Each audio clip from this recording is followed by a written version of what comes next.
All right, if we could have everyone grab a seat just so we could get started. I know this crew is engaging, so we want to make sure we have plenty of time for questions.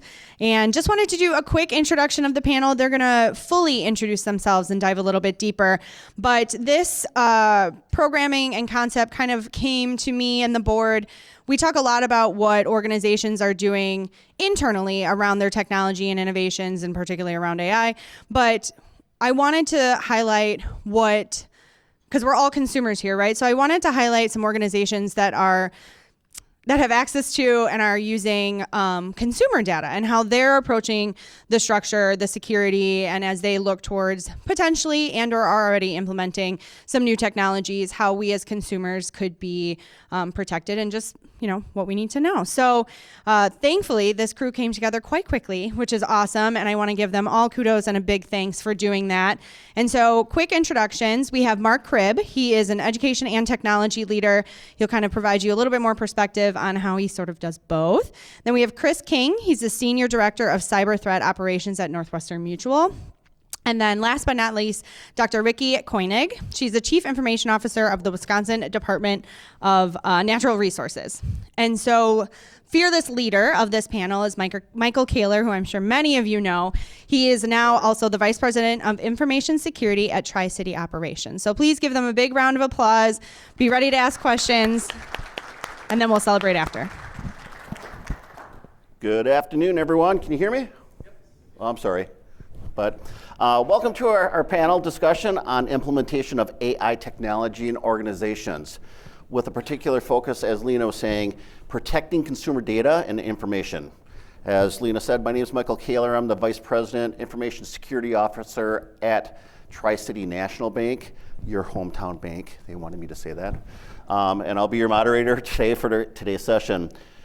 As we navigate the digital age, the volume of data generated and collected has grown exponentially, right? In everybody's organization. Protecting this data is paramount, and AI offers powerful tools to enhance security, detect breaches, ensure compliance with privacy regulations. However, implementing AI in this context also presents unique challenges and ethical considerations.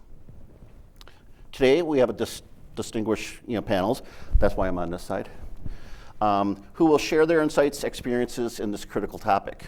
So our goal is to explore the opportunities, the challenges of using AI for data protection, discuss best practices that they're doing in each organization, and understand how your organization can leverage AI to safeguard consumer data. So what I'd like to do is turn it over to the panel and have them introduce themselves. Thank you, Michael. My name is Mark Cribb. I work with the Marcus Corporation on the theater side doing business intelligence and data analysis.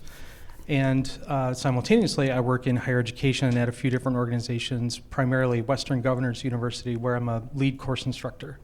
And we're doing a lot of really interesting and great things with AI, but again, trying to do that in a safe way and model it for our rest of our users and our students in a way that we can gain the utility without giving up security. Hi, my name is Ricki. It's actually my full name. A lot of people think it's like a shortened name for Frederica or something like that. It's on my birth certificate. So a little piece of trivia for you if I meet up with you again. I'm currently the CIO of the Wisconsin Department of Natural Resources. So very, very interesting organization. I have to say, I have spent about 7 years there in state government. It's my first stint in public sector. Before that, I was strictly private sector, global headquarters, lived over in Europe for about 17 years, worked everywhere from Hyderabad and Bangalore in India to my home was in Vienna, Austria, to Paris, to Barcelona, to Scandinavian countries, Turkey, and everywhere in between. So although it might sound like today, some of the things that I'm saying to you about my current department are a little bit behind the times, times compared to these gentlemen, I can assure you that I'm very familiar with innovation and billion-dollar ways forward. So I think regardless of what industry we're in, there's always best practices, challenges, and opportunities that are just a different scale between our organizations, but are just as valuable for all of us. So I really, really am happy to be here. Thanks for inviting me today, and looking forward to talking to you today during the panel and afterwards as well. And I'm Chris King, Senior Director for Cyber Threat Operations at Northwestern Mutual. So my department is responsible for what I call a left of boom. So basically a threat intelligence looking out into kind of the ether, looking for what our threat actors are. Our adversarial security testing, which is focused on web app testing, penetration testing, red teaming, that type of thing. And then my threat hunters who are looking for within anything that might occur as a result of what our adversaries are looking for. But as you can imagine, a lot of those things require a large amount of data, and so that's where kind of my interest in generative AI, LLMs, that type of thing kind of started, was by focusing on those areas within my organization. My prior experience, I used to work at Rockwell Automation, ran security there, but I really, before that, spent a lot of time working in government research labs. So my focus when I worked at Carnegie Mellon was really working a lot with the data science folks there on insider threat problems and things like that, which is another big data problem. So a lot of these technologies have like really cool applications in security that finally let us kind of even the playing field with our adversaries, which is the area that I'm most interested in. I think is really compelling. But obviously there are some dangers, which I think I'm excited to talk about. Well, thank you. Like Leona said, this all kicked off, I think we just started this beginning of last week. Also, it just kind of came together. So it was really great. Thank you, everyone, for being here.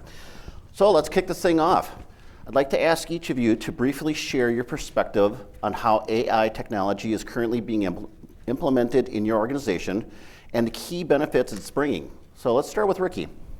Yeah, there's a million ideas for AI solutions within the Department of Natural Resources and also across the other agencies. So as you could imagine, things like, well, just another little bit of trivia. I'm all about fun facts. I love fun facts.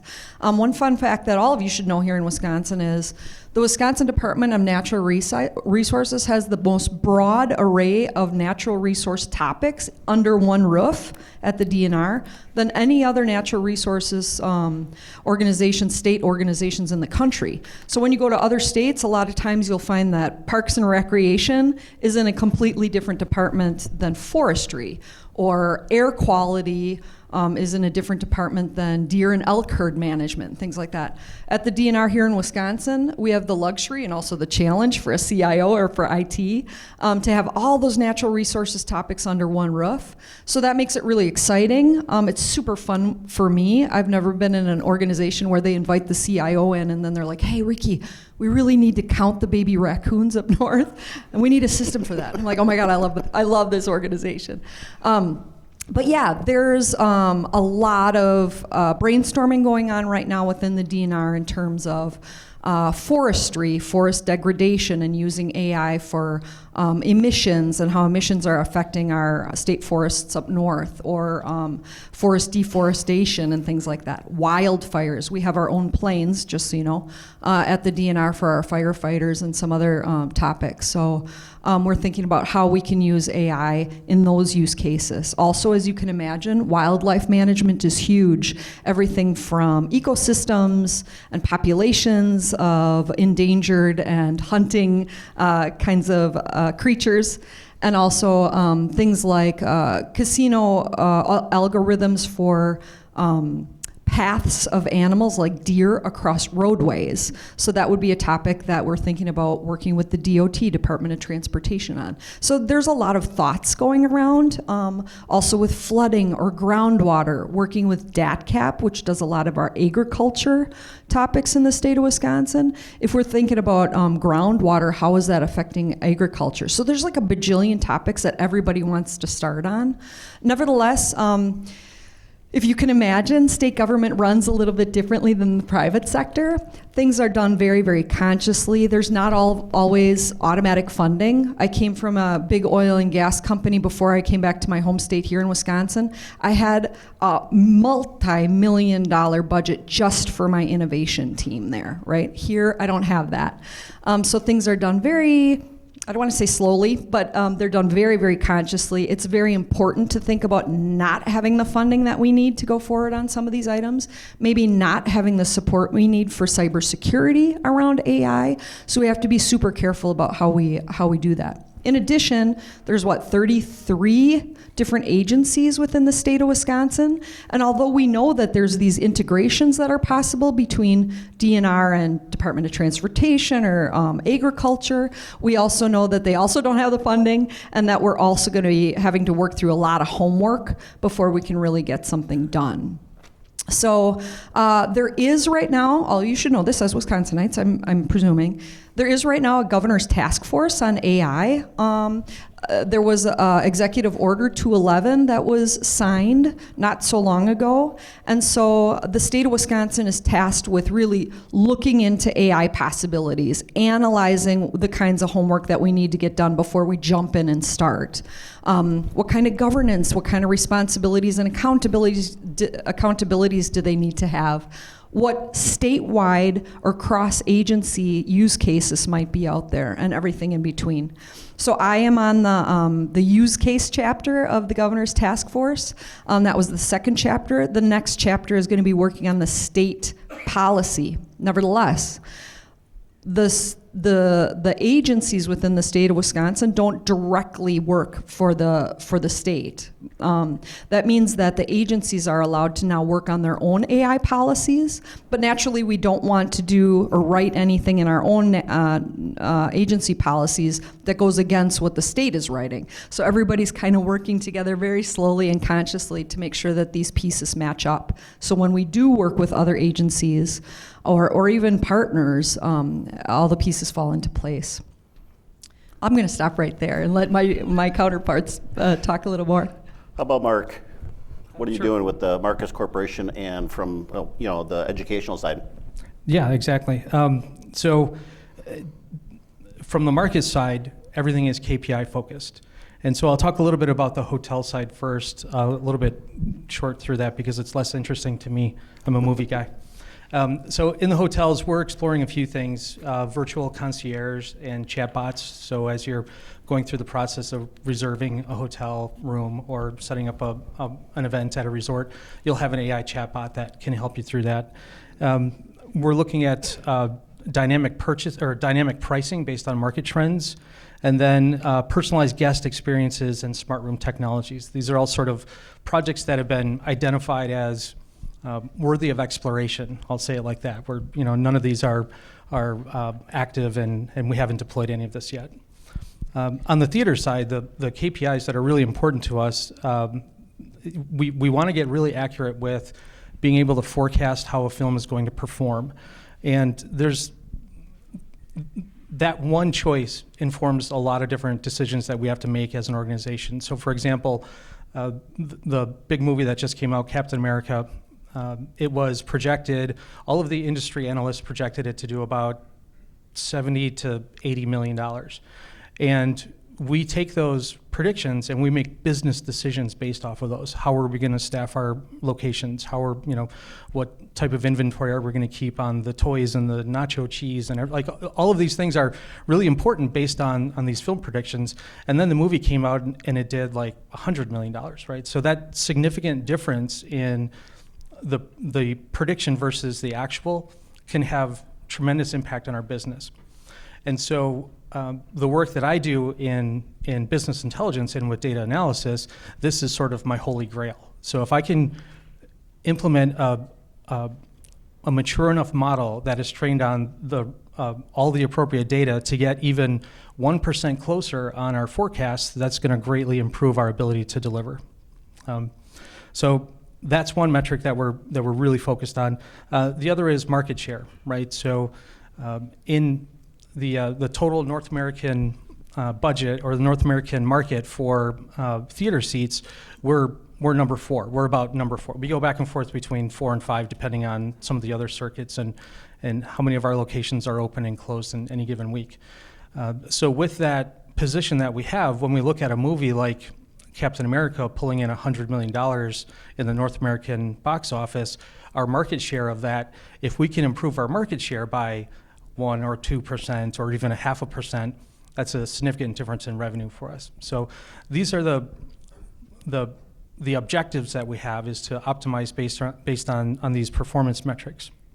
Now, at the school that I teach at, the most important metric is persistence to graduation. Who's going to graduate, right? So, of course, we want that to be 100%, but it's not. People, they start school and they drop out for a multitude of different reasons.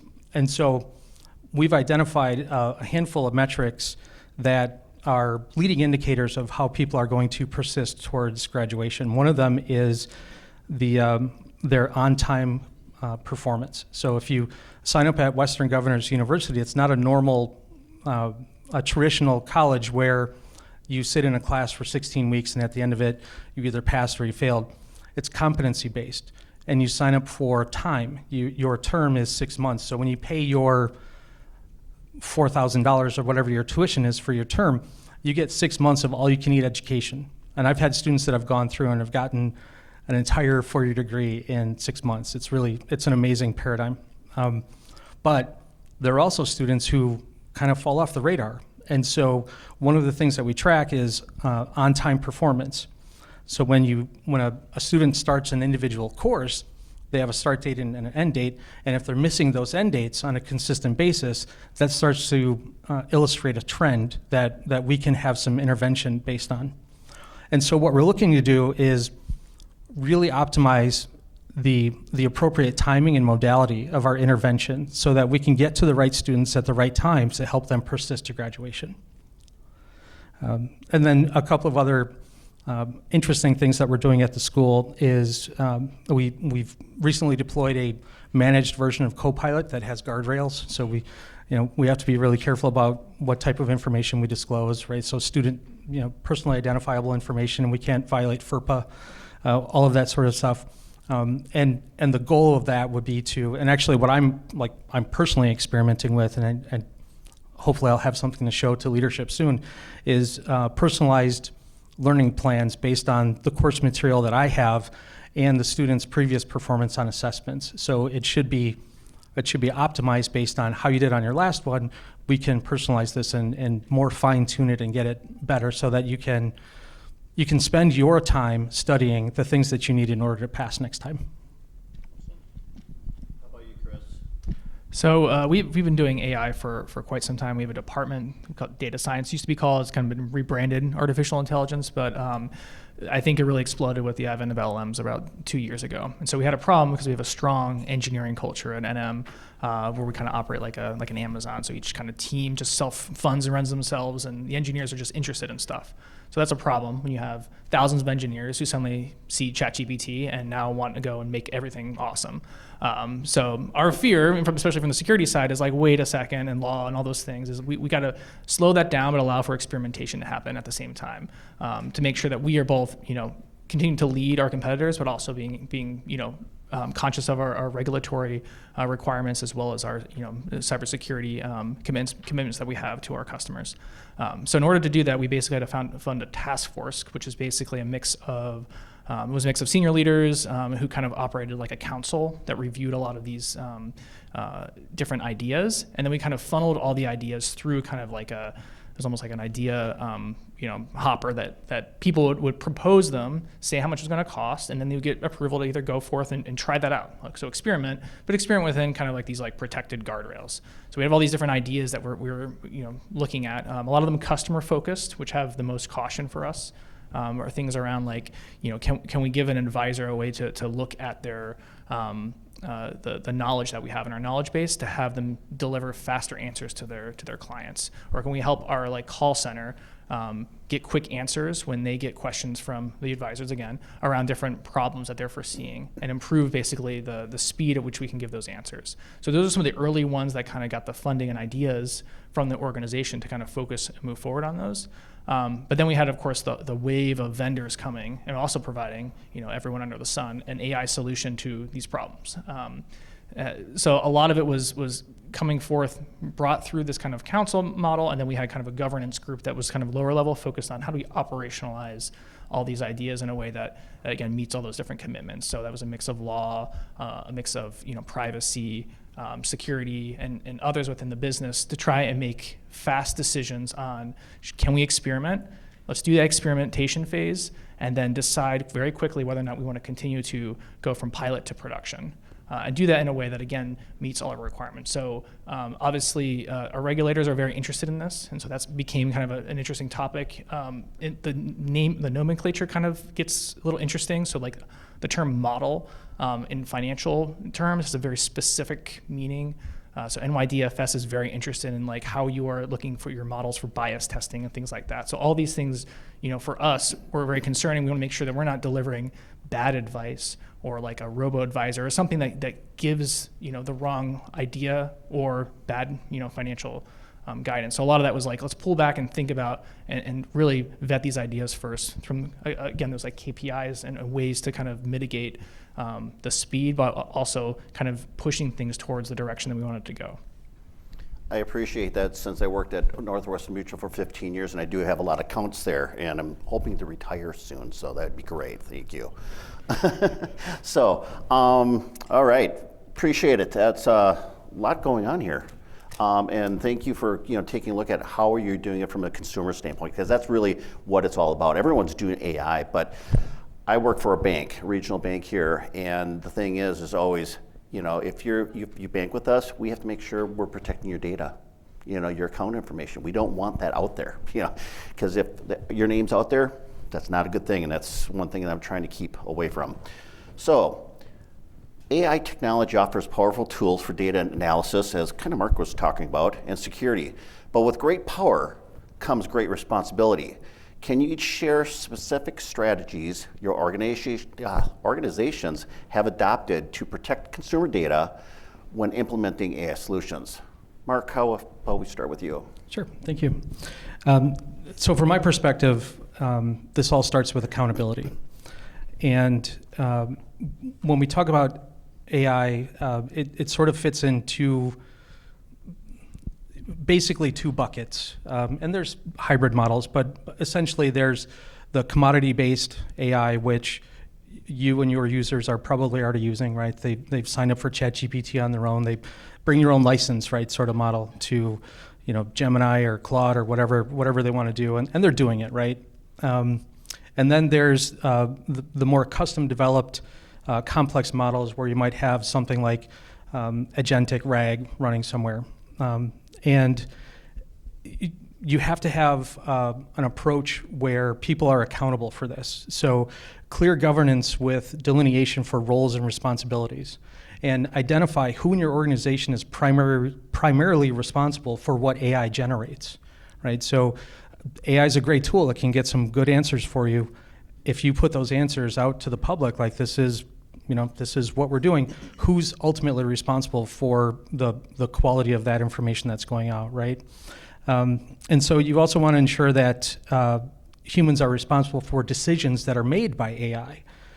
So if, another example that we have from the theaters is that we were looking at how our market share dipped in December. And we had there's another circuit that's very similar in size to us, Alamo Drafthouse, and they we're regional Midwest, they're sort of regional South, and we like to compare ourselves to them because we run a lot of the same movies, and for some reason in the month of December, their market share went up and our market share went down, and we wanted to find out why. Well, at some point, someone decided to show or not show a certain movie, The Brutalist, and that one decision was based on a model that was given to someone who interpreted the data a certain way and decided, okay, well, that's just a film that we're not going to show in our circuit. Well, it did great. It played really well. Alamo Drafthouse had a phenomenal showing with that, and our market share suffered because of a decision that was made by through the observation of the result of a model like this. So you have to be very careful about making sure that there's a human being or a team that's responsible for the choices that are made with AI. And then your policies, procedures, communication, and training all have to be in alignment. Let's see, so you had asked for strategies. So one of the strategies I think is important is to set a North Star in your in your overall data privacy paradigm, and a lot of times you'll pick something that's almost unattainable, like zero trust. And zero trust, I think, has been co-opted a little bit by vendors. Sorry for some vendors in the room that may have co-opted it, but zero trust as an ideal is largely difficult to attain, right? I mean, if people that are in that and are trying it, you know that it's almost the panacea, right? So giving people only access that they need, nothing more, nothing less, only for the time that they need it, nothing more, nothing, right? So that the complexity associated with identifying the hundreds of users that have hundreds of resource requests per day, it gets extremely complex, and AI can fit in that spot and help broker those connections. But setting a North Star like zero trust, and then another one, and I'll actually share this reference that I used for this, but including privacy by design, right? So when you go into these things, and there's a cycle, right? So that people, they find something shiny and new, they implement it, something bad happens, now they have to mitigate that risk or fix what happened and then implement controls to make sure that doesn't happen again, right? So that cycle kind of happens with whatever the new technology is at the time, and it's happening right now with AI. And so if you can get in front of that, especially when you're building your own homegrown systems that are using something like agentic and results augmented generation, then you want to make sure that you implement privacy by design. So every step of the way where you're making choices about where you're going to host your model, what data is being selected for your model, are you going to use federated training? Are you going to use differential privacy? Are you going to choose a large language model that's available publicly that uses differential privacy, right? So all of these considerations have to go into and align with this concept of privacy by design. Thank you for doing that. What is NM doing, Chris? So we have, I guess maybe I should start with our kind of North Star, and then I'll go into strategies a little bit. So we have a North Star, basically, like the client relationship with the customer is not something you're going to be interacting with an AI. That's very top level. It's a human relationship, and that's the most important piece. So a lot of the work that we do from an AI perspective is supporting that relationship and giving the advisor the tools to work, faster and better, and then efficiencies that we can build within our organization. But backing into like strategies for data protection, there's a couple different areas that I think are important that people should focus on. So I think the first is make sure that your law team is engaged and looking at all of your contracts, because the big concern we had is that our vendors tweak their language, you approve it, and now they're training models on your data, or sucking your data into their various LLMs or things that they have. So we went through all of our contracts and looked through that to make sure that was not allowed, and it's something that sometimes is a checkbox. So you have to go to the users that own the tool as well as the legal agreements. So that was a very big part of our kind of initial phase. So from moving away from kind of the legal angle, it's also the model risk. So the models itself that you use, one, are they in kind of like a protected space? So do you have an agreement with Amazon or Microsoft, and it's protected within there? It's your discrete zone that you can work within, and you have a contractual relationship with them, and that model is private to you. If it's with OpenAI, it's, they have a model and you have to sign some things to make sure that they're not training the data again, but you want to make sure you have a protected environment for your models. The second, building on kind of where the model is stored, is what model you're using. So you can use the big ones based off of performance, Claude or GPT-4 or whatever. But there's also a lot of open source ones. There's tens of thousands in Hugging Face that will provide you with different ways that you can run on your PC or whatever. So making sure that those models are also vetted if the engineers want to use them is another key piece. And then the other area is control. So you don't want the rest of your organization, at least I don't from a cybersecurity perspective, using kind of these unvetted models or sending data out of your organization to these models, because we don't have an agreement with them. So if your advisors or people are asking questions or sending data, you worry about PII risk, you worry about data being exposed, trained, and then exposed in a different fashion. So kind of that tertiary risk is another area to look at, is are you controlling who has access to what model within your environment? So kind of those different areas or strategies that we focused on to really clamp down on who and what can access the particular models within the environment. And one of the things I think about too is from a controls perspective, it's then applying a layer of controls on the applications that leverage generative AI specifically. So making sure that they have the right controls, that they're implementing them, and especially if they're doing anything that requires something that might have a regulatory impact. So making sure that they have the extra screen to say human in the loop, making sure they're not making decisions on behalf of the organization. You don't want the LLM to do that. You want the human to do that, reviewing the LLM's answers and making sure that you're doing that bias testing all the time. And it's great that you brought up the contract. How many people use Gong OI as their AI when they're on video calls? Did they say that they don't sell your data? They do. It's all going into their model. So every time I see Gong OI, I'm like, excuse me, nope, thank you. So just thank you for that. So Ricki, what's the state doing? Yeah, like I said before, we're just thinking about the skeleton of our policy within the DNR, right? But these guys mentioned a few things that we are already hearing within the organization now that we want to incorporate as we move forward. So I think you mentioned PII, of course.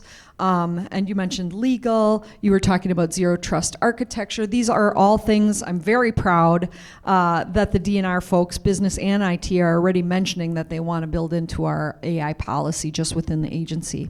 So as you know, I mentioned before in the introductions that we do a lot of critter stuff, right? So some of you might be thinking, okay, what's the big deal with AI policy in the DNR? The raccoons aren't going to care. But who did anybody go ice fishing this winter yet? Nice. Or does anyone have a bike or like to hike on state trails? Hopefully a bunch of you. Did anyone buy their DNR sticker for the state parks? Oh, good. Keep doing that.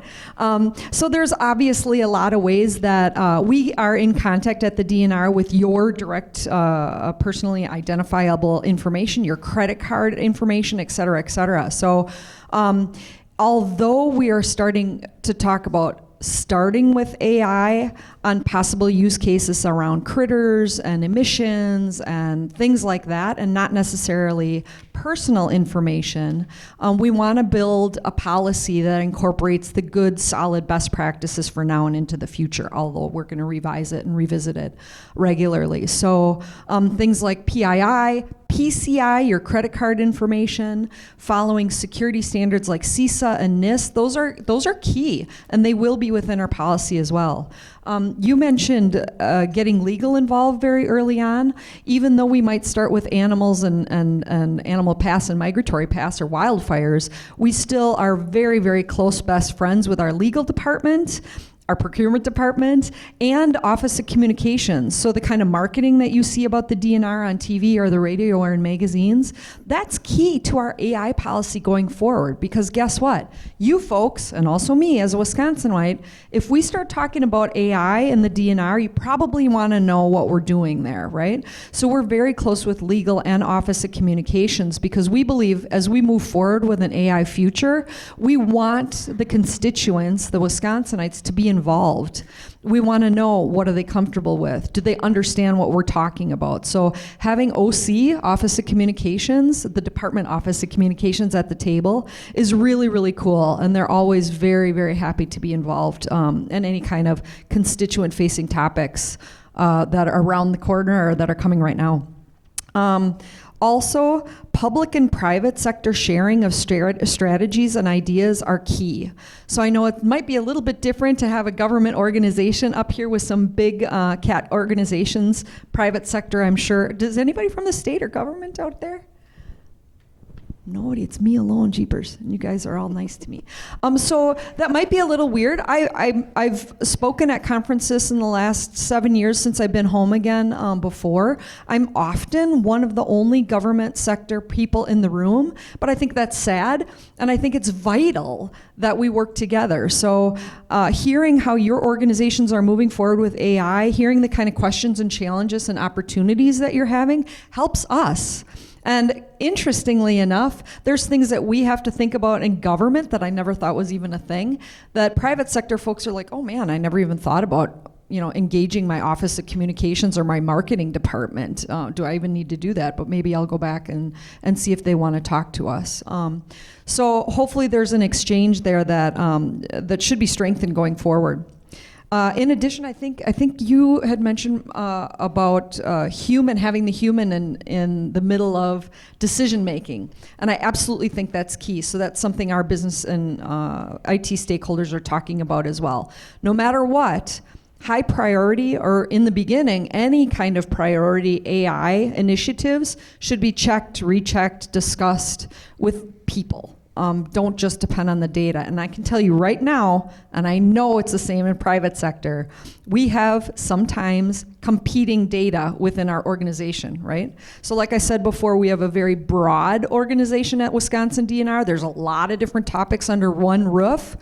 But that means that the water quality people over here might have water data, and the water biologists over here might, I'm not saying they do, but they might have slightly different data. And if we're going to be building that AI platform within the DNR someday, we need to make sure that we know about the accountabilities and the responsibilities of those data sets, who owns what and why, and that they're not competing, because the data that you put into AI is, it needs to be clean. It needs to be as solid as possible. So we're going to be thinking a lot about that going forward.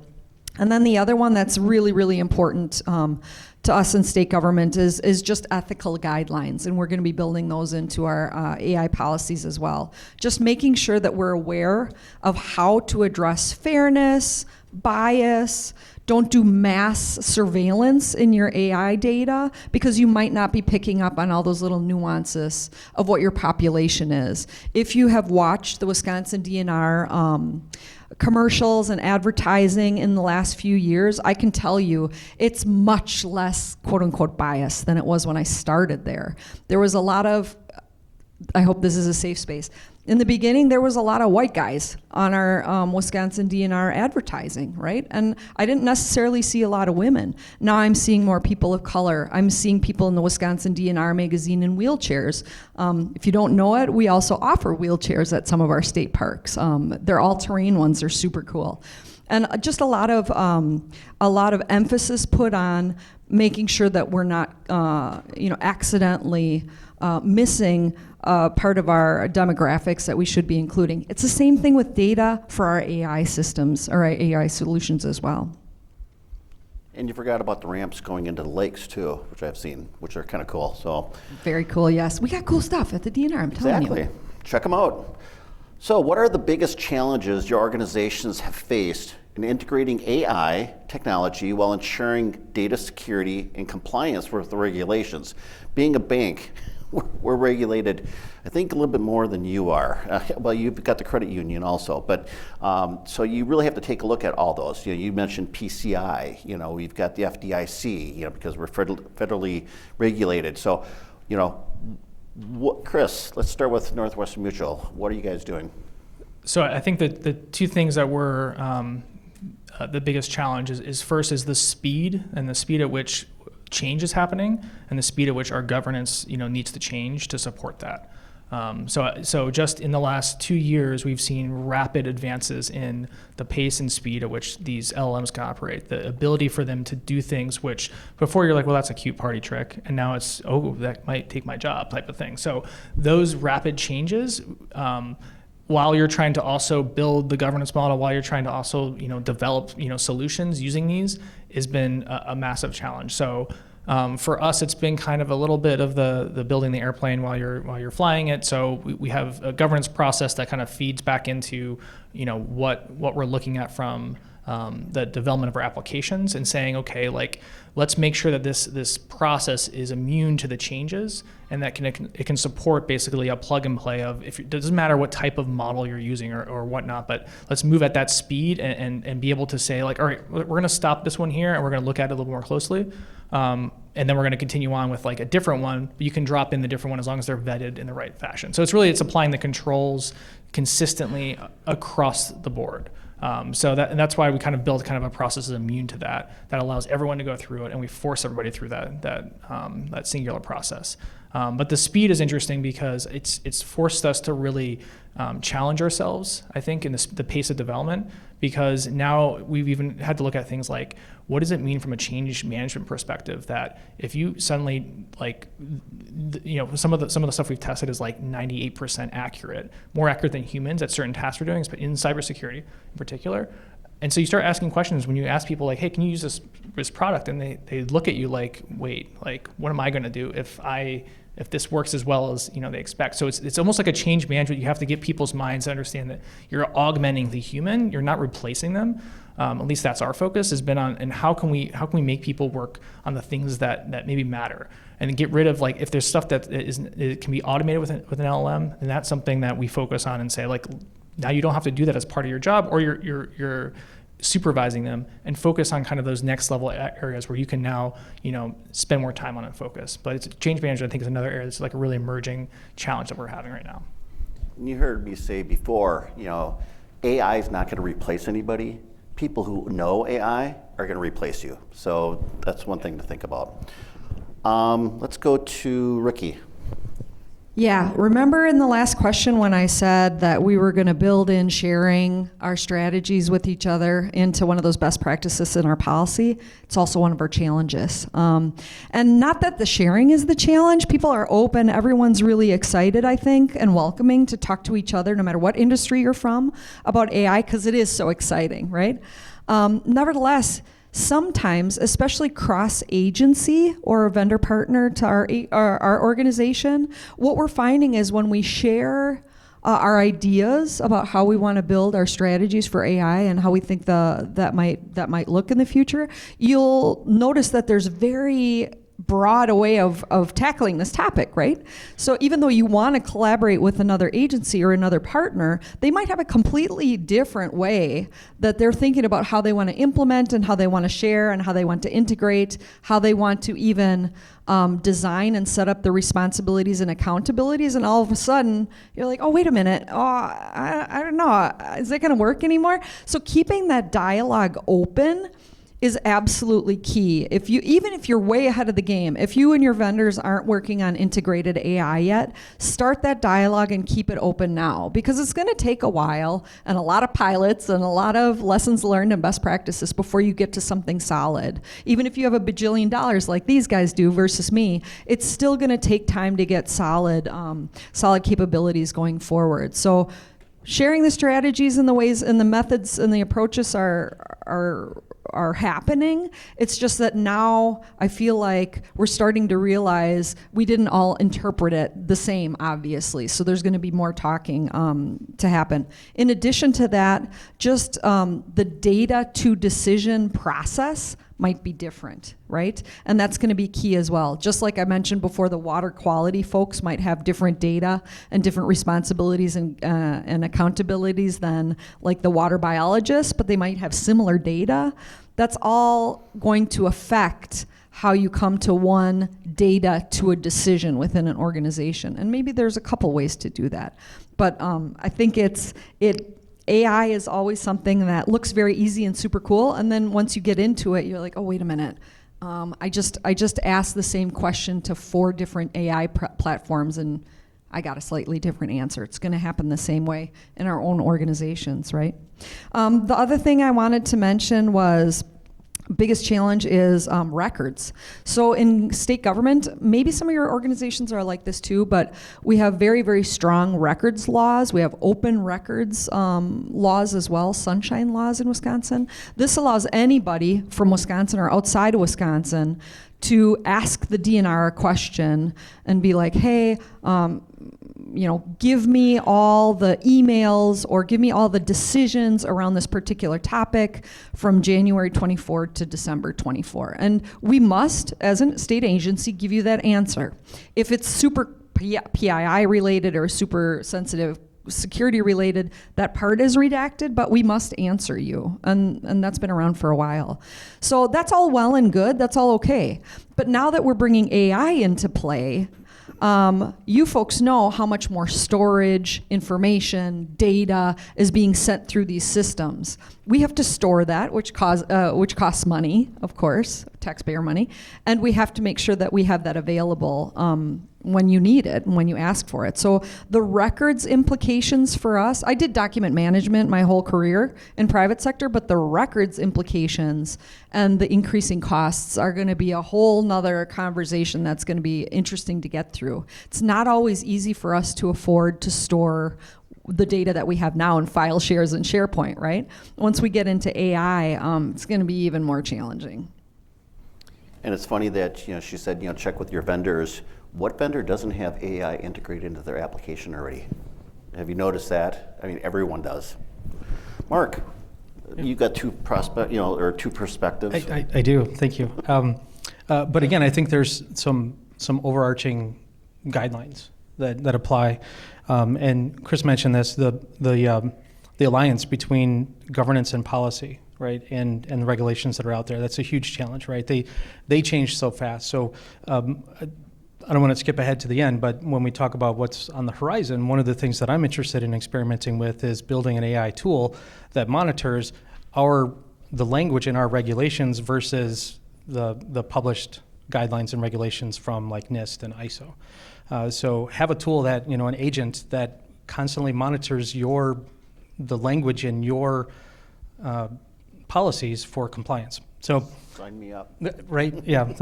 Maybe that's how I get out of this. Yeah. So anyway, that alignment, right? So your documentation, your policies, your guidance has to be in alignment with regulations. It's just, that has to be there. You've got to start with that. But there are some other very technical challenges that I want to talk about. I'm glad you mentioned SharePoint because that's a big one. When you turn Copilot on in your organization, and thanks to my friends at Varonis for pointing this out to me, when you turn Copilot on in your organization and it starts to ingest and give you results based on your own SharePoint environment, it respects the security that you've applied. So if you've been lax in the way that you lock down your document libraries and the way that you lock down your lists, and maybe there's some wikis out there that have some API keys or something like that that's out there, you've just exposed that to your organization. The other thing that I've noticed, and I actually noticed this long ago when Microsoft was first starting this and they had their Graph API, where what I do in a Word document, suddenly my boss sees that Mark edited this Word document, and it surfaces this for you without even asking for it. It just says, hey, Chris opened this document and made these changes. Well, that's great if that's a document that I should see. But again, it respects whatever security is applied to it. And if your security is lax in your file system and your SharePoint system, when you turn Copilot on, you run the risk of overexposing sensitive internal information. One of the things I want to talk about from a data leak of external information, right? So we're all terrified of the breach, right? My customer data got out, and now all of a sudden everybody knows how many hot dogs you ate at the theater last week, which I probably do know, by the way. So that's catastrophic, right? But it's actually much more terrifying than that, because you can have small bits of data that get out through rather innocuous ways, and then there are bad actors that are using AI to infer the rest of the data about your customer. So you have to be hyper diligent about not letting any information leak. And I talked about API keys. I do want to share this because I recently ran across this myself. This is from personal experience.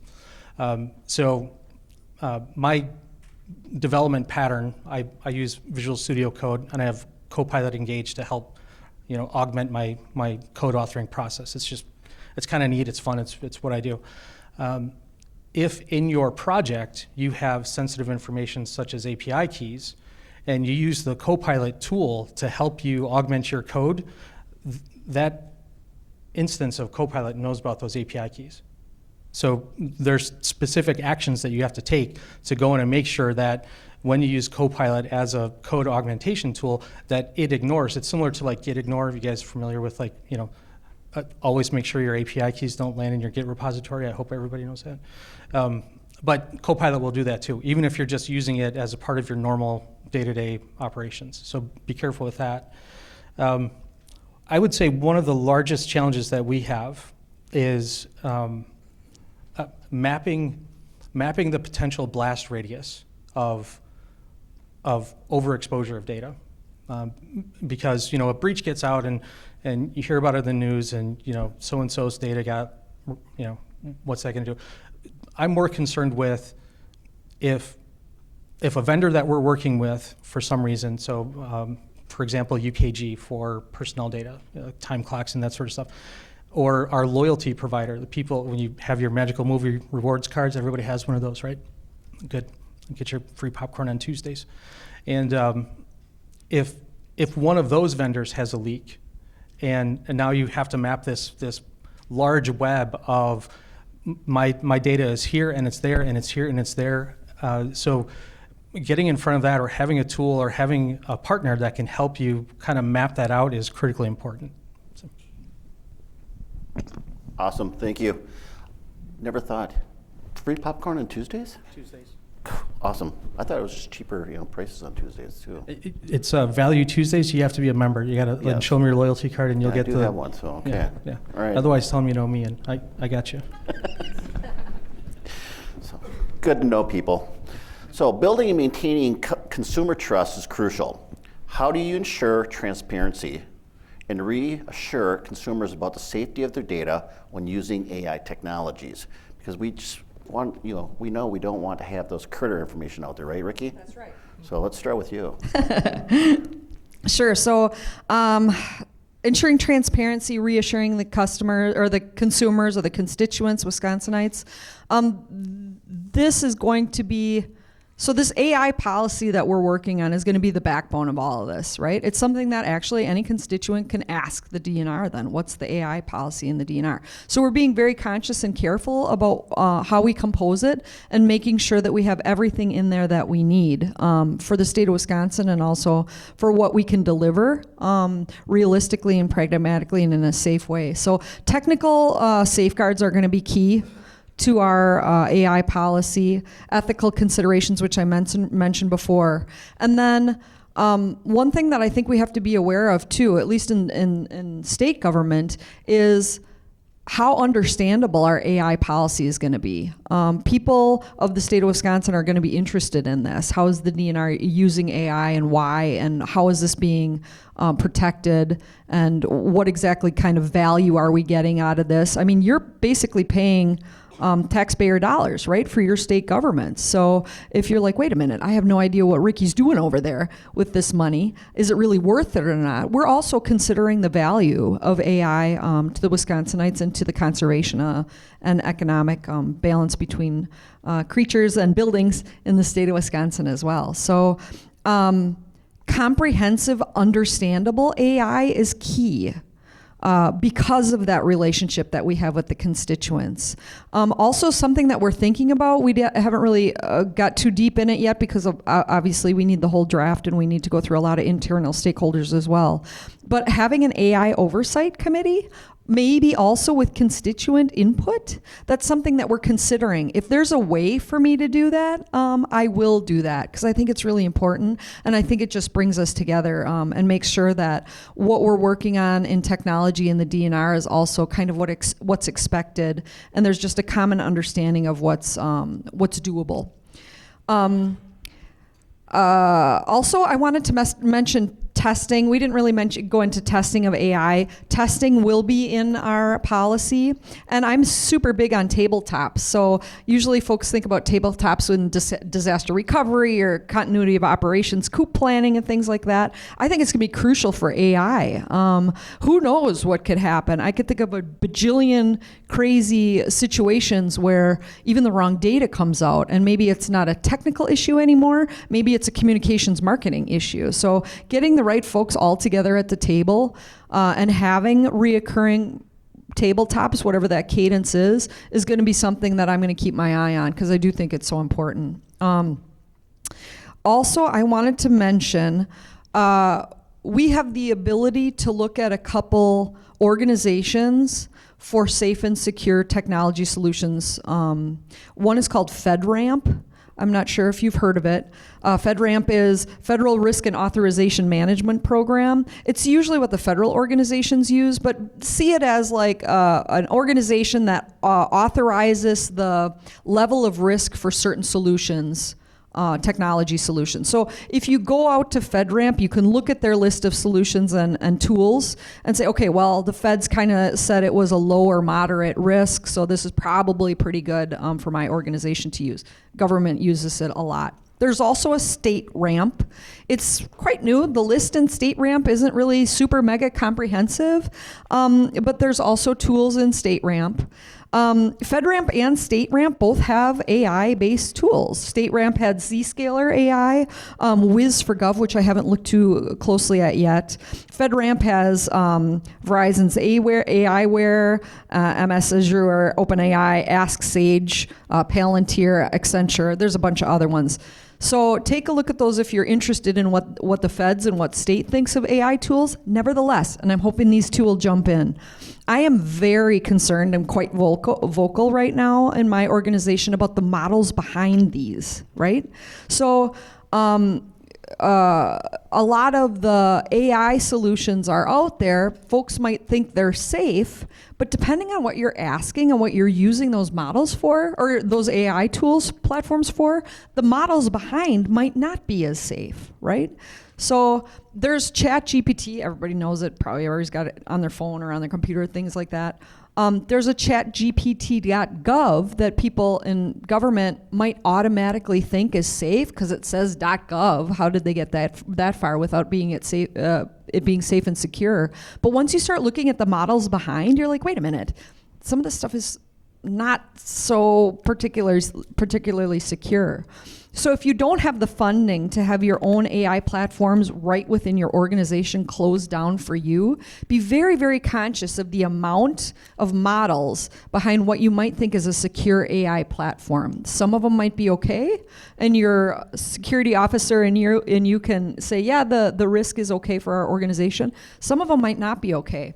And one thing we have to keep in mind as well is these models are going to change, right? The models are going to evolve. The amount of models behind solutions or platforms are going to evolve. So you really need the resources and the skill sets to be able to keep an eye on this on a regular basis, or it's just going to get, even for public or private sector, it's going to get a little bit out of hand. I'm going to stop right there because I really want to know what these guys say about that too.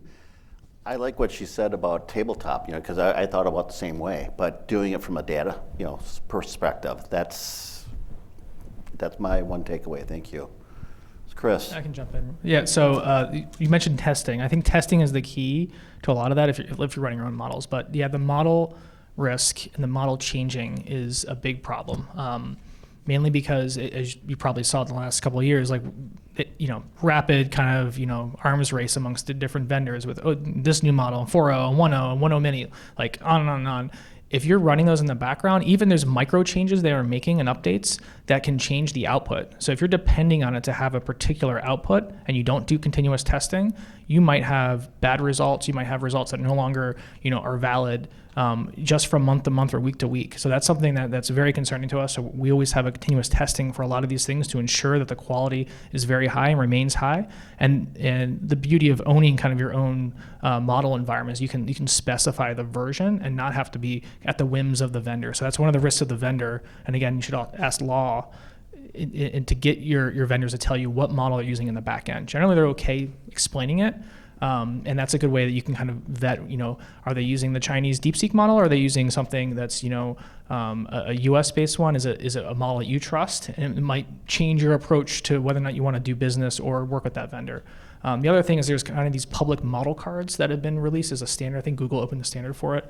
That provides basically like a short card that says how the model has been created, what it was tested on, types of different safety testing that's been done on it. And those are things you can request from usually the model owner who created the model that will help you also make the decision on whether or not that model can be vetted. So maybe that kind of gives some perspective on that's how we look at that problem in particular. Okay, interesting. So, future developments. Looking ahead, what exciting advancements do you see in AI technology that will further enhance, and we're going to put this back to data protection and consumer trust. That's really what everybody here is really interested in. Everybody hears about AI, but what about that consumer trust? What about that data protection? Let's start with Mark. Sure. If you don't mind, I'm going to backtrack to the last question just for 1 second. No. You guys had some fantastic examples, and I want to talk about the quality of the model and understanding how important it is to understand the data that the model's trained on. And I'll give a scenario. So I was teaching, it was a graduate IT, global IT management at UWM.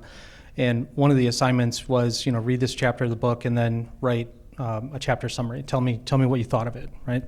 And for the most part, people did. And then I got this one student's answer that referenced a character that I didn't recognize. Who's the CFO wasn't a part of this conversation before, but this student wrote about the CFO. And so sure enough, I took the prompt that I gave the students to write and I put it into ChatGPT, and I got almost his exact same essay, word for word. And so I wrote back to him, I gave him a chance. I said, hey, just so you're aware, ChatGPT is only trained up to 2014. That doesn't include the version of the book that we're on for this class. If you'd like another chance to go ahead and rewrite your paper, update the model that you're using or write it yourself. So speaking again, so the question before was about ensuring the public. Yeah. Consumer trust. Yeah, consumer trust. And I think there are a few things that I want to touch on that, and both of you did already, and it's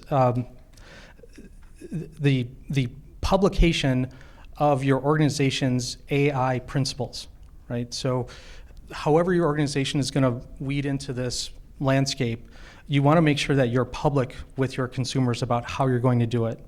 And there's a few transparency mechanisms that I'll talk about, and within reason, try to adhere to some of these. So, if you're training a model and you can open source the data set that you're training it on, right, which means that it should be anonymized and masked, right? So if you're using a model and you're going to make decisions that customers are interested in, can you publish the data set that model was trained on? Is that And if the answer is no, then should you be doing it?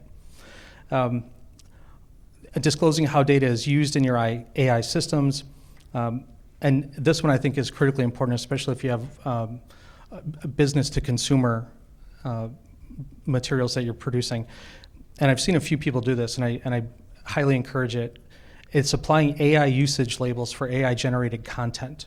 So if there's language that's going out on your website, if there's images that you're producing, is there a way that you can state this was generated with AI? And I think all of these go to, again, engendering trust. And then making sure that you have effective human oversight. Define who it is that is going to perform reviews. Educate the users on system strengths, limitations, intended usage, and risks.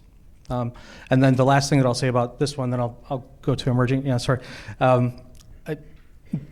My personal take on this, and your mileage may vary depending on how mature your organization is, but I think it's critically important to find partners that can help you with this. And not to be an advertisement here, but there are a few people that helped me out with even the preparation of this. Varonis, when it comes to a readiness assessment and total data protection. They're kind of the go-to tools for that.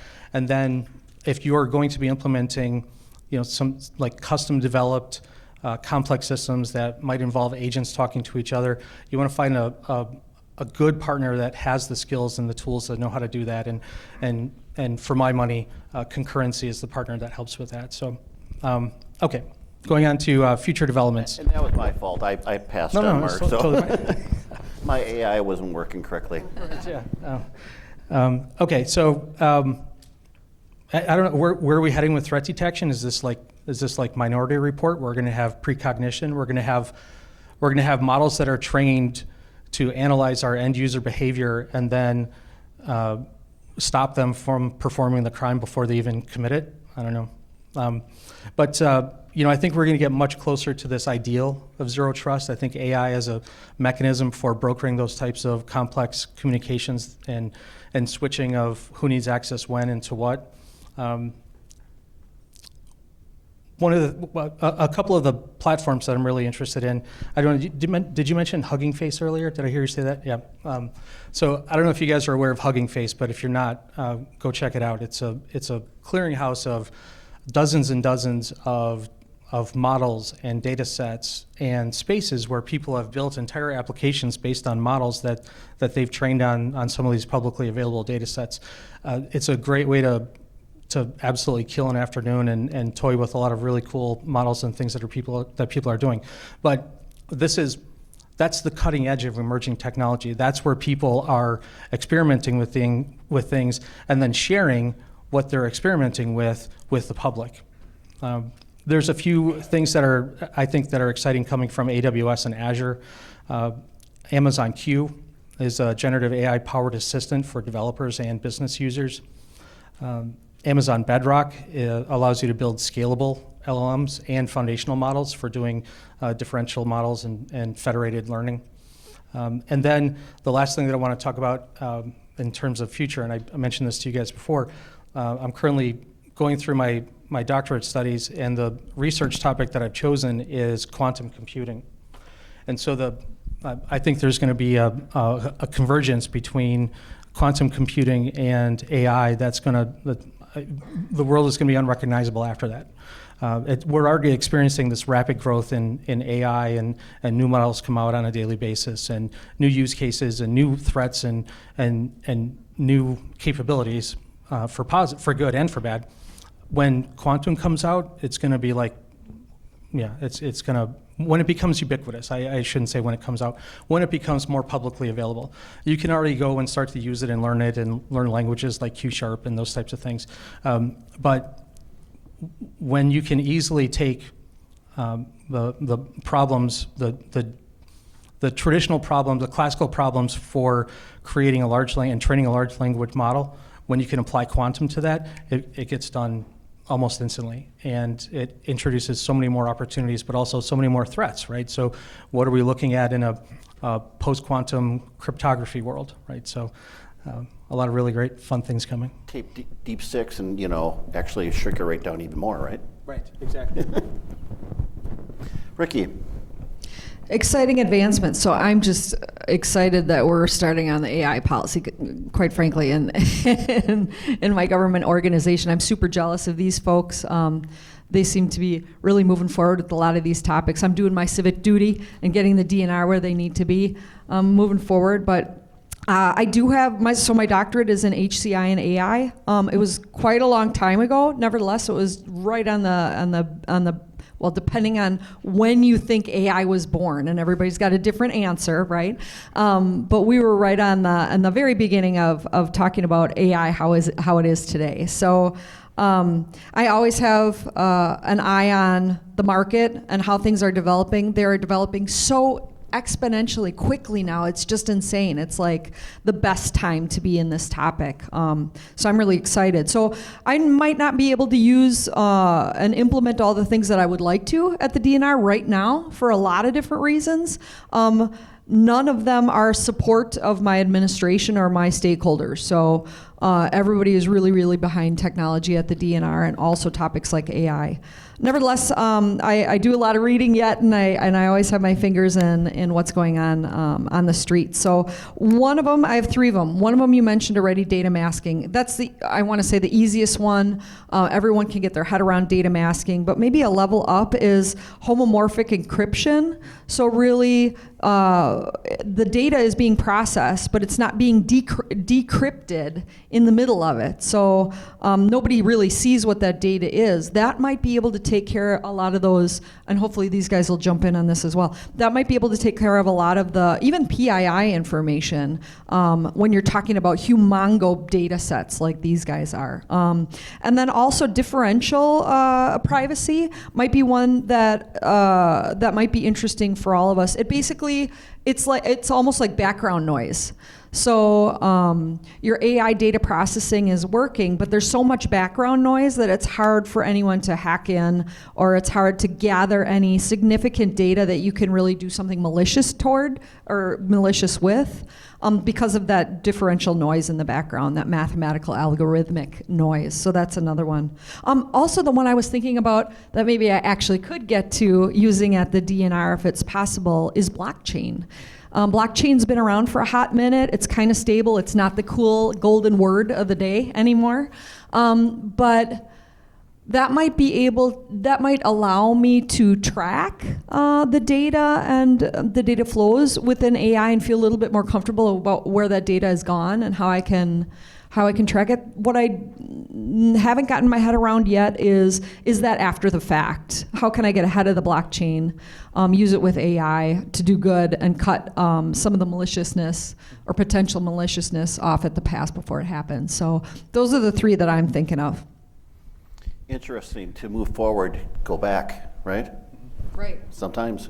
Right. Chris? I'm glad you said homomorphic encryption. That's something that I was thinking about as well. It's very exciting. It's something that requires a lot of math right now, and I think in the future, the ability for you to talk to an LLM or AI and have it like provably not be able to expose consumer information, but be able to tell you things about the data set will be just incredible. I mean, that would advance a lot of sciences very far forward. So that's the really exciting future vision.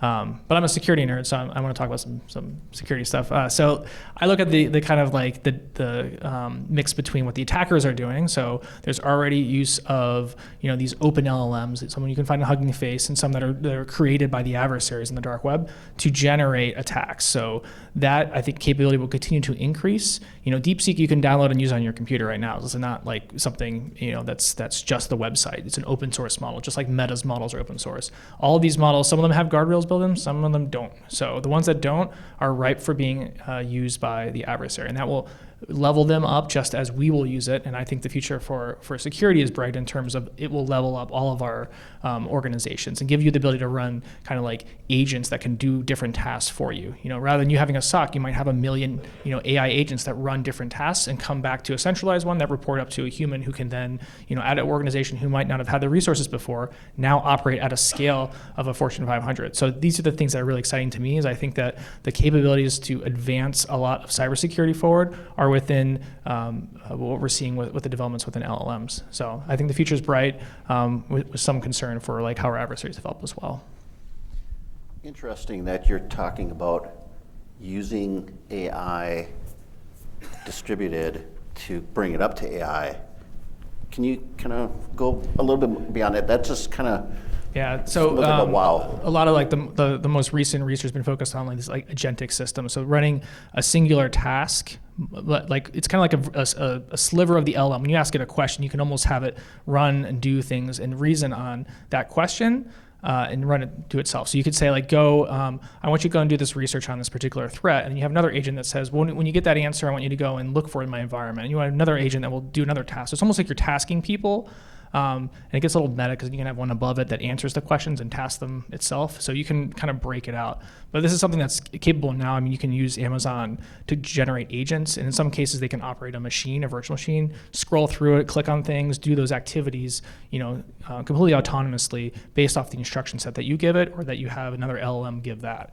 So I think the agent kind of workforce is kind of one that's coming very quickly. And that's the one I think is going to have the most change, within our environments. So one last thought from everybody. Mark, any profound wisdom besides what you already provided us?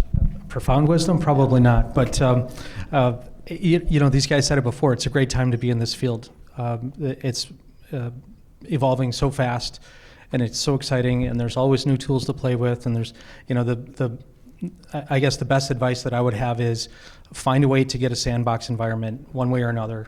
And just try these things. Play with it, see what happens, see what breaks, fail in a safe place, in a safe way so that you can understand what the limitations are of the system or what the potential risks are of the system. Ricki? Yeah, I think that's great. Don't be shy. Even if you're like, I don't know, is this a good idea, blah, blah. find a safe and secure location or a sandbox and play around. But I want to say that I didn't get on my data hygiene soapbox very long today. I'm not going to.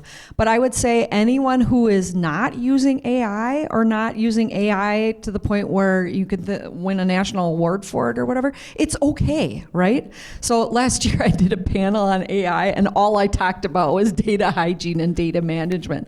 But it's okay, right? Not everybody, not just DNR, not every organization is ready for it. I know it's hot. I know your board of directors or your CEO is probably like, when are we going to do AI? Just give it a minute, because chances are nobody cleaned up the house yet and all the dust is still under the living room carpet, and you don't know what the heck kind of data you have, who owns that data, who's responsible for it, who changed it last, where it is, where it's integrated with. So you guys don't have to raise your hands or anything, and you don't have to nod or thank you. But it's okay if you're not yet ready to go toward AI. When I was overseas at that oil and gas company, we had $1 bajillion for, just our innovation team, right? I was like, heck yeah, we could do anything with this. At the time, that was over 10 years ago, probably 13, 15. We were talking to IBM about buying our own Watson. It was hot off the market, right? It was like the newest big creature of the century. It was huge. We had the money for it. It was big oil and gas, right? We had cash on the table. But when we went back after talking to IBM for a few months and started looking at our own data, we weren't ready. So we literally said, you know what, let's put this $1 billion back in our pocket and let's clean up our data first. So I will never forget that, because we were right there at the table at the cashier's desk, and we made a very, very smart decision that wasn't too welcome from our global board of directors, but it was absolutely the right thing to do. So I just want to make sure that you all take that in your back pocket, that it's okay. And if you want me to talk to your board of directors, I will, because it's okay, and everybody's going to be better off if you do some sandbox stuff, get your feet wet in AI, but then also do the homework and clean up your house first. And IBM wasn't happy with her either. So. That's why I left Europe. I had to come back home. Chris. I think I'll echo a lot of the comments here. Experimentation, that's super important. I think just being aware of how the technology can be used is just, we all need to be doing that. So I think that's just top of mind for me. And I think the other thing that just another kind of final word is it's okay to be kind of slow, because you got to remember I forget that there's a proverb for this, a recent proverb, not like an old one. Like if you think about it, Amazon's building it kind of thing. So like there's a first mover advantage, you can be ahead for certain areas. But in a lot of cases, it's better to wait for Microsoft and Amazon to build it for you, because they will build it better, they'll commoditize it, and they'll make it cheap. And then you can just get access to it and then leverage it within your business. So oftentimes rushing can sometimes cost too much money, and then in the end Amazon will have something better for you anyway. So just things with AI happening here in Wisconsin. Microsoft just south of us is building this huge 1,900 acre campus. Is going to have 4 buildings. There's another big data center in Port Washington that's coming out too. That's all going to be AI. So just think about all the stuff that's happening here in Wisconsin. Wow, I never thought it would happen here.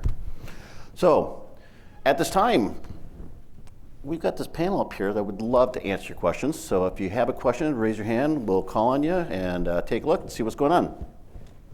Walt. Yes. I have a couple of questions. Well, let's ask one first. How's that sound? The first one, yes.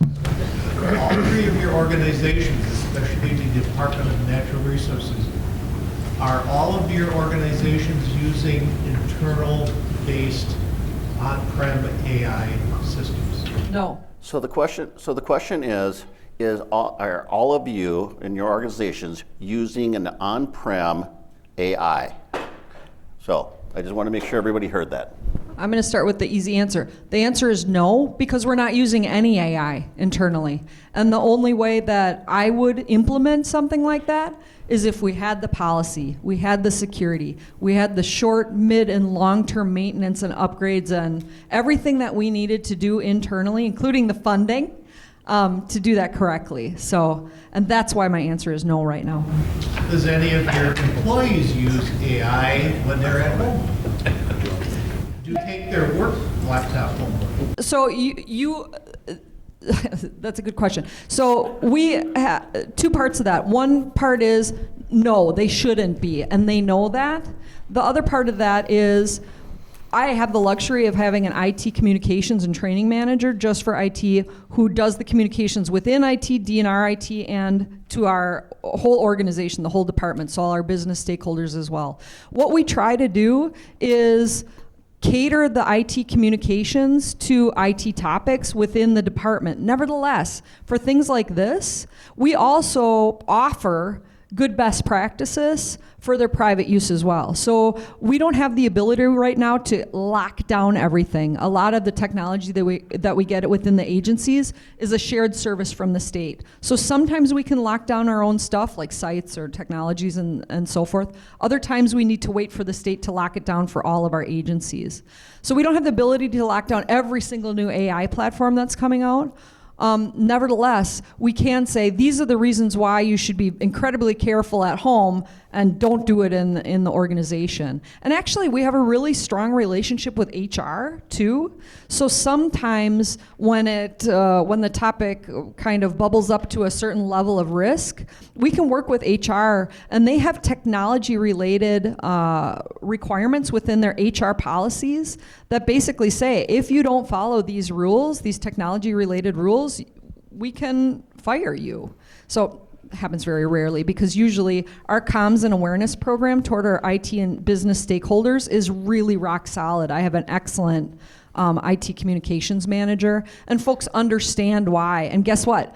We have upper management in the DNR that goes home and tells their son or daughter, hey, I heard that's probably not the safe way to do that, might be wanting to use this instead. So although we can't lock everything down and turn it off, we do have a very trusted relationship and strong communications program within the DNR. And I think that's what you have to also do. You know, we have actually an AI policy that states you cannot use company with anything outside, except for the co-pilot that's within our own tenant. With that being said, if, like Ricki said, if you do and we catch you, it can lead up to and including termination. So, and it actually states that right in the policy. So those are things that you have to really take a look at. Education, that's what we put out all the stuff, phishing, you know, things like that, but the education is really important. Don't do this. Don't put out that private, you know, the PII information or any strategic information about your company, because once it's out on ChatGPT, anybody can use it. Anything that you talk on Gong OI and on that phone call, that stuff's out there also. So that's why we kind of put a kibosh on all that. We're highly regulated, so we actually do lock all those things down because we just want to make sure. Yeah. So I mean, you know, Northwestern Mutual also. Does Marcus, what are your thoughts, Mark? Well, so let me clarify the question. So you're asking if anyone in our organization uses on-prem AI. Well, does your organization have on-prem AI instead of using it outside of your organization? Okay, and so when we define AI, we're talking about these, contemporarily speaking, it's these large language models, the ChatGPTs, Geminis, that sort of stuff. Okay, because one of the things that we do have that I work on is an internal data warehouse, and then we have machine learning models that we've created that we run against our own data. And so when we're doing this type of predictive analysis and this sort of workforce forecasting, we have our own algorithms that we've written in Python and R against our own data that we use, right? So that, in its, you know, I don't want to get semantic, but in its technical sense, that's artificial intelligence. That's a neural network implementation. Learning module. Yeah. That's built within your own. Yes, we built that. We host that on our servers. There's not somebody else from the outside. Correct. Yeah. Nobody else has access to that.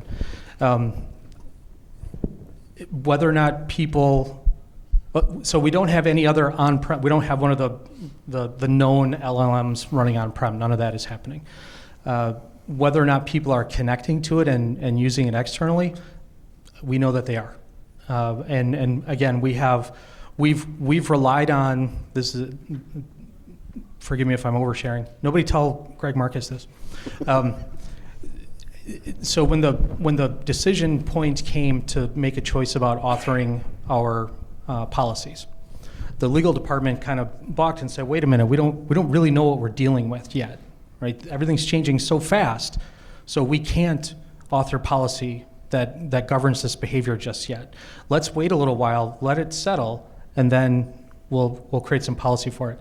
And my response to that was, "You're going to be waiting a long time. Like, this is not going to settle. It's only getting faster, and like it's going to exponentially increase." So what they've done instead is rely on the data security policy that's already in place. And so a lot of the language applies for whether or not data is exfiltrated on a thumb drive versus whether or not you paste it into the form of ChatGPT. It's the same governing principle. Don't do that, or you could be terminated, right? So the language is consistent, the training on it is consistent, and our people know that. But it's again, semantically, it's a difficult conversation to have, because even now, if you open up the new version of Microsoft Word and you start typing a document, maybe you've installed Grammarly. Anybody else in higher education use Grammarly, right? And so what does Grammarly do for you? Let me rewrite that paragraph for you, right? How's it doing that? That's AI, right? So these things are becoming, it's less and less noticeable how AI is being used inside of the applications that you already have. You don't necessarily have to take your customer database and upload it as a CSV file into ChatGPT to cause an exfiltration, right? You can have Grammarly working on a document that exposes executive compensation, right? So these are the types of things you got to stay aware of. I just have one follow-up. So the way that we look at it is we block access. We have a policy. We don't allow employees to access those sites. And then, we also give them an approved method to go through kind of our internal GPT, which is something that is still the same as like what you'd have from OpenAI, but it's hosted in our Azure instance. It's a private model. It's not public. We have an agreement with Microsoft that states it's private. Just like if you work with Bedrock, it's the same thing. So we utilize only these, what we call, it's a public model in terms, but they've put it into our environment, and so we have private access to it. And so basically, from all intents and purposes, if you trust Microsoft and AWS to store your databases or information, it's the same thing. They're not training data. They have a clause in there. It's not being sent to OpenAI. It's completely separate. And so that's what we allow, is within kind of our safe space that we can use those models in that fashion. And then we just push employees to go through our kind of skin on top of that, which is basically the OpenAI GPT equivalent, but it's all internal. So we're not worried about data privacy or things like that, because it's just going internally. It's never leaving the environment. Okay. The other part of it is there's a lot of security talk now about AI being used for helping to do security within companies. AI with SaaS, for instance. What are your three companies looking at as far as how are you going to control the security aspect of AI? Just like you control the security aspect. That was all about. That we were here, that we brought out, it was all about security and what we're doing within our organizations. I mean, again, what I can offer is we have a lot of vendors that we work with, third-party partners within just the DNR, Esri. So DNR has an incredibly strong center of excellence for GIS, for mapping. So all the maps that you see on our DNR website come out of DNR IT. Actually, the entire website comes out of DNR IT. But maps are huge for us, for permitting, for research, for decision-making, for recreation, et cetera, et cetera. So Esri is a very strong global partner. I work with them also overseas. They obviously use AI in their new capabilities. So does Confluence, so does Atlassian, so does many of the vendors that we work with. So we all automatically make sure that that our third-party strategic partner vendors live up to the standards of security when they're acquired, or when we have a contract with them, when we negotiate a contract with them, and we keep that dialogue going. So also with AI and any new capabilities that our vendor partner has, our CISO, which is under DNR IT, is at the table to make sure that they're still upholding those kinds of security standards. So I have to admit, in my 7 years there have never been an instance where the vendors were not completely forthright for even what they're piloting behind the scenes and haven't brought out on the market yet. They've never been bucky about the security posture. I mean, obviously it's in their best interest, especially when you're playing with global players like Esri for mapping.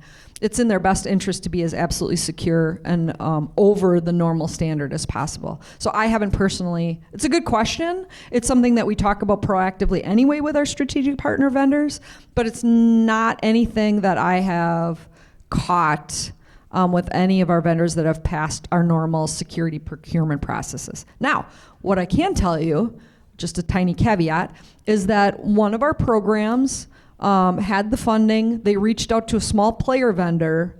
They signed an agreement with them, and we caught wind of it later. IT security caught wind of it later. We immediately jumped in, said, hey, do you guys have a SOC 2? Where is this data going? What are you collecting? Et cetera, et cetera. How are you using this? They did use baby steps of AI. I want to say it's machine learning, but whatever.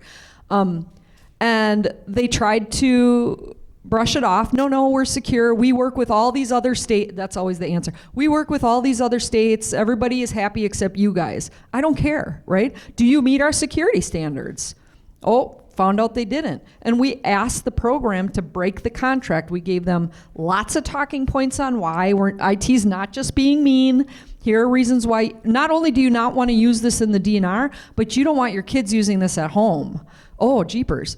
After it took a little time, right? Oh, Ricki and the CISO are just saying no again. No, here are the reasons why I don't even want you to use this at home. And that agreement was broken. We don't use that vendor anymore, and we spread the awareness word in a nice way to the other programs. Hey, I know this looks super cool. You might want to use it. Here's the reasons why. We don't want to use that one until they get their security standards up to par. Then I'm happy to be at the table with them again. So again, not to be kindergarten, but a lot of it is open dialogue, awareness, explaining why. Not just saying no. Those of you in IT know this. It's a lot of that, especially in this day and age, because every kid at home is playing with something that looks easy and cheap and fun. Any other questions? Yeah, so I'm wondering how the conversations go about the risks of AI. So in this political and economic climate, right, we had Salt Typhoon happen in December with Chinese. We have active exploitation of the MFA right now via adversary in the middle attacks, unless you go to 502. And so with this, we don't know what trusted device is or trusted identity, but talking to leadership who wants to go forward to AI in progress, there's so much risk. And I really empathize with your story for saying, hey, we're going to take care of our data first before we go there. If those conversations are currently had in those environments, because I'm sure everyone wants to say, let's move forward, and how you embrace informing and educating them about the risks of moving forward with AI. Who wants to take that one? Actually, I could start out at being a bank. I actually have one right now. We're looking at doing something on our front end and marketing. Go. And what we're finding out is that there's a lot of back-end companies that utilize.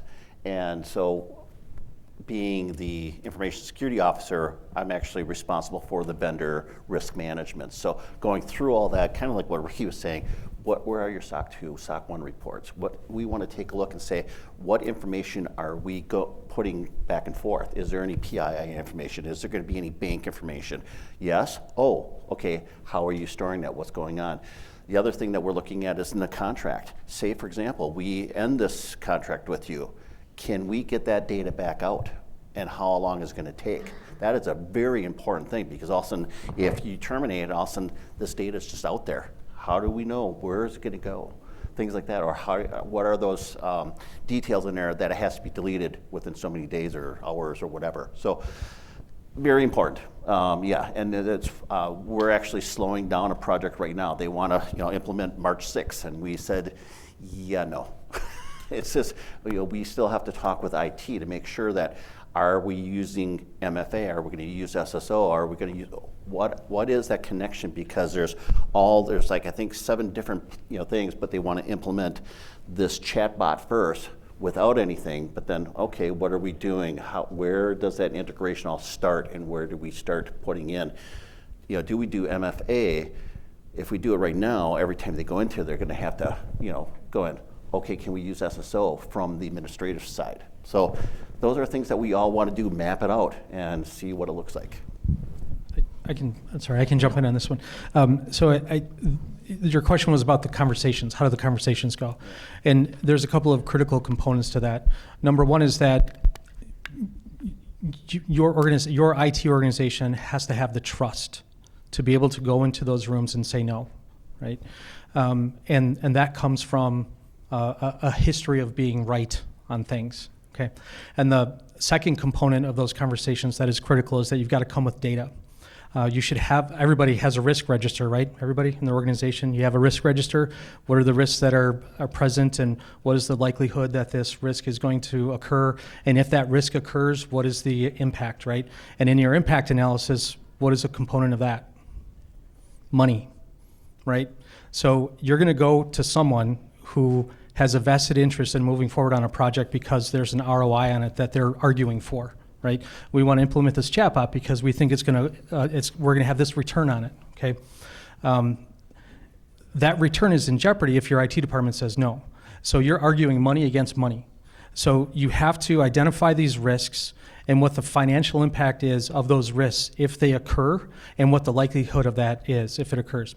And again, the reason I started with trust is because the IT department can't always be no, it's going to cost $1 million if money, if this data point gets out, we're going to go out of business, right? You can't always go in there with that perspective. You got to build trust along the way, and then when you have data and you can say, yes, we've identified that, this one chatbot integrates with these different systems, and if our data is compromised in that system, it represents a potential loss of this, right? And if we do move forward with taking on that risk, what does that do for our cybersecurity insurance? Right, so all of these are components of the conversations that you have to have.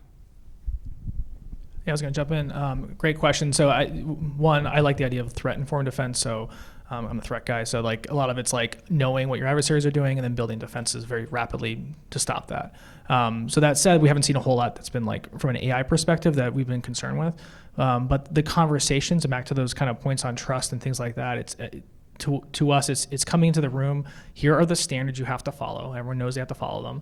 And then we help them. They implement the standards. Our business side will implement them. The technology teams will implement them, and they have to help follow them. So we're not defining all the specific areas. We're saying, hey, you have to go and follow our data protection policy. You have to follow like all these different rules. And even though you're using an AI system, it's still an application that's still treated the same, whether you're buying something or building something. And so it comes back down to how are you complying with the controls and making sure that you can demonstrate that evidence. And that ends up being a much more collaborative conversation. They want to get through that, and they want to give the right evidence, because if we miss something or don't do the due diligence, then audit will certainly find something. And so they are incentivized to work with us to work quickly, because they want to make the solution compliant as well as done quickly, and it's easier to work with us than work against us. And you're going to see this more in today's world, because things are not being done on-prem. Everything is being put in the cloud, so it's really easy to have rogue IT. We can just do it. And a lot of them, that's what they're doing. They've already gone into contract, signed it, and we're like going, whoa, what are you doing? So having those conversations are crucial. Sometimes they're hard, but I agree with Mark.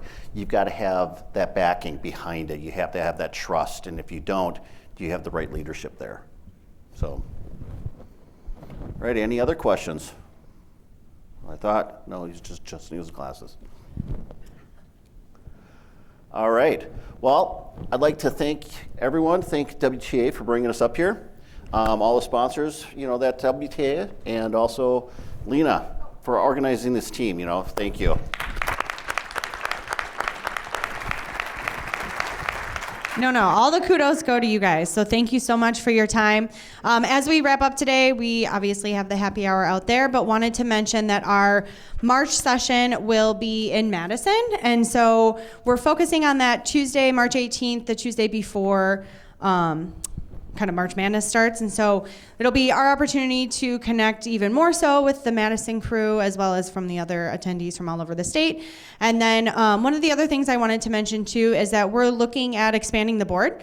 And so if there's any interest in learning more about what the board does, or what roles we have available, or where your skills could be in play, just reach out to info, I think, at wtawisconsin.org, or find me, find Troy, find anyone from the board, and we can invite you to our next meeting and get to know you. You can get to know the board and see if this is a good fit for your volunteerism strategies and goals. So the last thing that I had, is Cassidy here? Did I miss her? Oh, there she is we are looking to continually partner with different other organizations in the ecosystem and bring our collective relationships together and content together. And so part of this organization of the panel today came from our relationship with Tech United of the United Way of Milwaukee and Waukesha counties.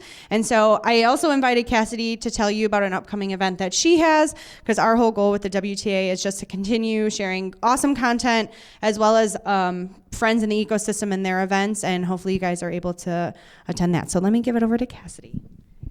Thanks, Lena. Hi, everyone. Good afternoon. So as she mentioned, I'm Cassidy Corpella. I work at United Way of Greater Milwaukee and Waukesha County, working with our Technology United Donor Network, which Mark is a council member of Tech United, brand new this year.